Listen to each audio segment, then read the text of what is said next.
Thank you so much, everybody, for coming. It's great to see so many people here, and yeah, it's a really cool place. As a cinematographer, I feel like shooting every time I see places like this. Should have come here while I was on the streets, and maybe I would have showered more as well. So that would probably have been nice. Yeah, my name is Toke Mathias, and I'm here to talk about the 52 Days as Homeless project that I did with the DR1. It was a small series where I lived in the streets of Copenhagen for 52 days, and it came out as 7 episodes and was shown now during the winter. I'm going to talk a little bit about this word, the very strange word that I never encountered before, serendipity. When I got the call to come here on the CreativeMornings, I had to Google this word because I'd never seen it before, and I had to do like a small thing where I kind of had to put some words together to kind of make sense of it. And I think what I kind of got out of it is when something good falls into your lap by coincidence, and I don't think this hasn't happened a lot in my life. It was, I think I've had to work really hard to get where I'm at now, and I think a lot of people now in this generation kind of like expect good things just to kind of happen and not really put in all the work that it takes, and I think that's why there's so many like actresses being waitresses and stuff like that in LA. You have to really put in a lot of work, and the more work you put in, the more of these accidents will fall into your lap. So I'm gonna talk a little bit about my background first. I grew up with a mother that was a drug addict before I was born, and a father who was a musician. They lived in places here in Nørrebro and Vesterbro, and in occupied buildings. Oh.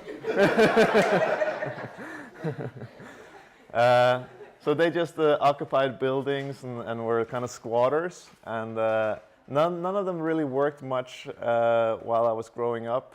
My mother was a painter and did paintings, and my father just kind of played the guitar and, you know, enjoyed life. I was growing up, and with all these artists around me, I was thinking like, okay, I'm definitely not gonna be an artist. I was thinking, all right, I need to find a steady job and get a steady income and kind of like distance myself from that environment and kind of break out of that the economic cycle that it is to be a struggling artist. So yeah, so I was always like in school. I was kind of I never knew what I was going to be and what I wanted to be. So I just when they asked, the internet had just come out, and I was looking online just to see like what does the different jobs pay, and I just kind of tried to figure out what I wanted to do based on that. And while I was going to school, all of these like creative things just kind of snuck up on me. I started writing graffiti and drawing, and I was also dancing a lot and stuff like that. And I started filming some music videos, and I was skateboarding, so I filmed my friends skateboard and stuff. I was the worst at skateboarding, so I ended up filming them instead of skateboarding so much, you know. But I really enjoyed it, and I never really saw this filmmaking as a way of making a living. And I just wanted to travel and kind of figure out what I wanted to do. My grades wasn't that good, so all the high-paying jobs that I really wanted wasn't really an option for me. And so I just ended up traveling around, and on my travels I just took a lot of pictures, and I met a cinematographer in Malaysia, and from Denmark, and he told me about the film school, the school that I ended up, the film and TV school that I ended up applying to once I got back home. So it's just like I never figured out, like I enjoyed filming and taking pictures, but I'd never spoken to anybody who lived off of that, and I just saw it as a hobby. I didn't even know that somebody would pay me to do stuff like that, and so when I found that out, I was really excited, and I applied to the school, and I got in on like the 6 months kind of pre-course thing, and yeah, and then I had to apply for the internship, which is really difficult, and like I think a lot of the students that I was with in this school, they kind of expected this serendipity thing to happen, and just kind of, oh well, I'm in the school, so I'm probably gonna get an internship somewhere, and for I think 90% of the people, they never got the internship, and I was applying to like every production company in Denmark, like everything from like nature films to news to like the big production companies doing all kinds of stuff, and nothing really happened for me either. And so I went up.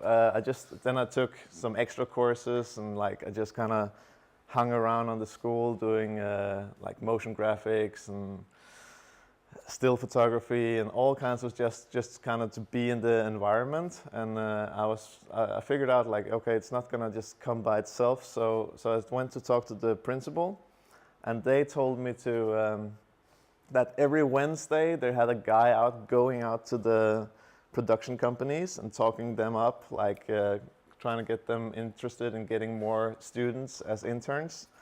So I knew that he was out every Wednesday. So once I found that out, I started coming to school half an hour early every day after Wednesday, so that I would be the first one to know which production companies he'd talk to and who might be interested. So I did that and kind of really spent a long time at the principal's office just trying to get out of it, like, because then the next week they would present these production companies for the whole school. So then everybody would apply. So I figured out like I need to be first. I need to send my application out before everybody else does. And that's kind of what I mean by knock knock kick. You have to really like, I had to knock on that principal's door like every morning, and I had to like sweet talk them to give me that information and send out the resumes and all that, and all the bad music videos and skateboard videos. I never thought I could get an internship off skateboard videos, but it happened. So there's hope for all of us. And I was so lucky that I finally got an internship on a production company called Blue. It's a Fremantle production.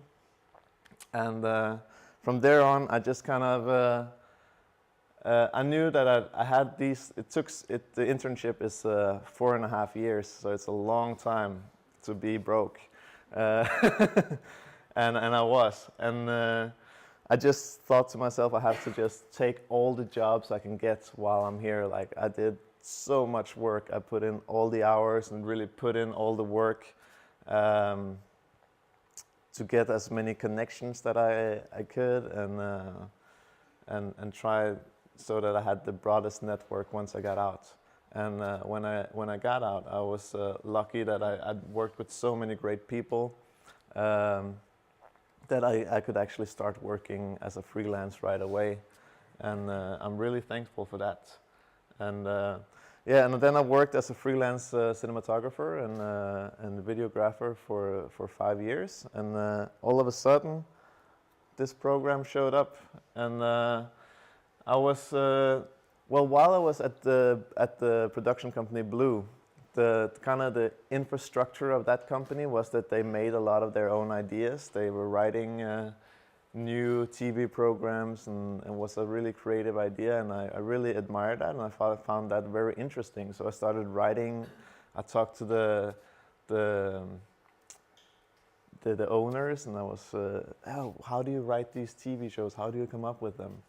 And they kind of gave me and I asked them to give me a pitch, like what does a pitch look like, a program pitch, what is it that you show these channels, and what is it that they're choosing from? And he gave me like a pitch on some game show or something. They were doing a lot of game shows, and I kind of took that and kind of from that plate, that base plate of how to make, that was what I had. Like that's how you make a TV program. That was like just based on a quiz or something. And from that like quiz thing that he'd written, I just started writing all kinds of different TV shows, and none of them have ever been made into TV. But but then all of a sudden, like I got a call from a production company called Monday, and they were presenting the 52 Days as a Homeless project for me. So they called me up, and I was out running, and they were like, "Hey, Toke, yeah, what are you doing this winter?" And I was like, "Yeah, great." Now I'm like, I thought, yeah, they need a cinematographer, and now we're getting like, I got a job this winter, great. And yeah, I think I'm available, and they were like, yeah. So what are we doing? And they're like, yeah, well, actually, I'm kind of casting you for a thing. And I was like, oh fuck, because I've done like the production companies that I worked with have like sometimes they ask you, oh, can you just like, we need a guy for this dating show or for this intro. Can you just, can we film you with your shirt off or some shit like that? And I thought, fuck, now they're casting me for some like weird TV concept. But I've actually written a lot of programs that was like evolved around homelessness and addiction before, because of my background with my mother, who's a former drug addict. So the idea was kind of, I thought it was really interesting, and I knew that they didn't know about my background because it's not something that I talked a lot about before. Now everyone in Denmark knows it, but but before that it was nothing that I really talked a lot about, and so I knew that if we should use the word serendipity, it was probably more on their behalf that I kind of fell into their lap, because when they called me, I didn't really tell them about my background right away, because I wanted to like hold that ace card kind of close till I figured out if I really wanted to have that job, to go out and be in the streets for 52 days. And I talked a lot about it with my friends and my family, and everybody seems like a really good project, and I'm really happy that I did it. So I told the production company that my background story, and I felt like, okay, I'm pretty sure now I'm gonna get this job, because kind of fitted really good to me. And then nothing happened. I never got any calls back, and nothing happened, and I started getting really like irritated with the whole DR1 and the Monday staff, and they were like, yeah, we really like, you're in the top 3 of who we're gonna send out. And then I was like, and other jobs, I was also offered a job where I could go to Mexico for 2 months to film there, the Paradise Hotel, as a like chief photographer, and I was like, fuck, what should I do? Should I go to Mexico, or should I live in the street as a homeless person? And as you know now, I chose the homeless life, and that's what like sometimes the most difficult decision is sometimes the right one, and that's why I thought about the 52 Days as a Homeless project would probably do more for me in the long run, and it's a more heartfelt program, and I feel like it would be a better thing to do, and that's why I did it. I think it really summed up a lot for me as well while I was in the streets, about my life and about my mother and how she's been living while I've been here in Denmark. And but what I think is the most important is, like, when you get these opportunities, you have to seize the opportunity. So sometimes, it would be very easy for me to just go to Mexico and drink Coronas, and I would have been paid better as well. But some, the hardest choice, where you're the most conflicted, it's probably in a creative process. That's probably the right way to go, I feel, because it's just the things you struggle the most with is also the stuff that you kind of push ahead of you. You always, I feel like I'm never really satisfied with any of the stuff that I do, and once I'm done with a project, I'm really eager to get on to the next one, and I feel kind of empty if I'm not doing anything creative. So you have to seize all of these opportunities that kind of floats around. Sometimes you meet some people that you kind of think, oh yeah, we kind of hit it off, and I got the number or the email or whatever, and you kind of never build up the nerve to really make the call or write that email. And that's really, I think that's a big conflict in being a creative person, because a lot of us are really kind of introvert. We have a lot of stuff in our head, and it's kind of difficult to get it all out there, and it's vulnerable and difficult to talk to other people about it.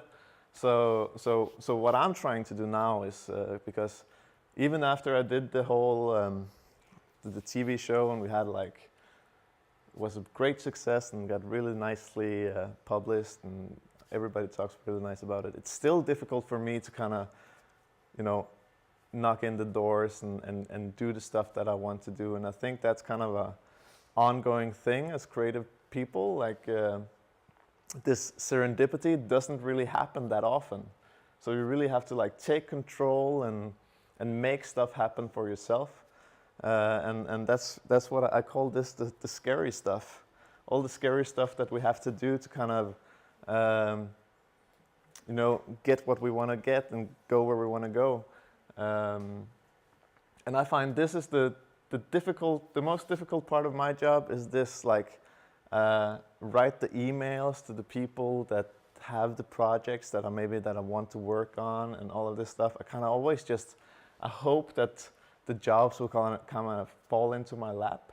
And sometimes they do, but rarely the jobs that I really want. Rarely. I get to do a lot of cool stuff, but I also get to do a lot of shitty stuff. And I think all creative people have to do some of that shitty stuff as well, because all the really cool stuff is really scary to kind of achieve, and you have to really work for it and break down your own boundaries as a creative person because of your own kind of limits. You kind of limit yourself sometimes. I feel at least that I do.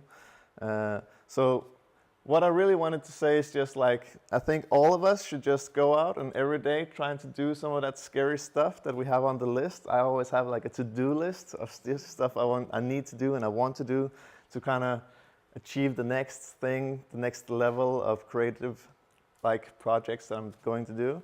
So what I'm trying to do now is I have to cross some of that scary list off every day, and that's my advice to all of you creative people showing up here today, is kind of cross something off the scary list today, and then do that again tomorrow, and all of a sudden you're achieving what you really want to do. So yeah, that's it for me today. Thank you very much for coming.